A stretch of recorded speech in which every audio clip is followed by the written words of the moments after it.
Патшаның екі қызы. Ертеде патшаның екі қызы болыпты. Патша екі қызын да жақсы көріпті. Қыздары не қаласа соны беріп бетінен қақпай өсіреді. Бірақ өсе келе қыздарының мінезі өзгере бастапты. Үлкен қызы үнемі мұңаюмен, ал кіші қызы жадырап жүреді екен. Патша бірде ұлықпан хакімді шақырып: «Хакім, менің екі қызым бар.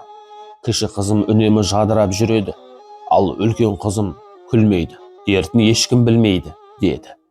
«Патшам, рұқсат етіңіз. Сарайыңызда бірнеше күн қонақ болайын. Қыздарыңыздың мінезін көрейін. Жауабын содан кейін берейін» деді ұлықпан. Патша рұқсат етеді. Ұлықпан екі қызбен күнде сұхбаттасып сыр бөліседі. Байқаса жайдары жүретін кіші қызы ұйықтар алдында үнемі тек жақсылықтар ойлайды екен. Таңертең ұйқыдан тұрғанда да тек жақсы адамдарды, жақсы істерді ойлап оянатын болыпты. Ал үлкен қызы күні бойы көрген қиыншылықтар мен жамандықтарды еске түсіріп ұйықтайды екен. Таңертең де төсектен тұрғанда кешегі көрген жағымсыз оқиғаларды есіне түсіретін болыпты.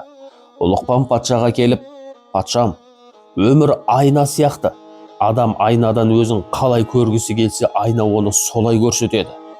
Өмірдің жақсы жақтарын ойласақ, өмір бізге әдемі көрінеді.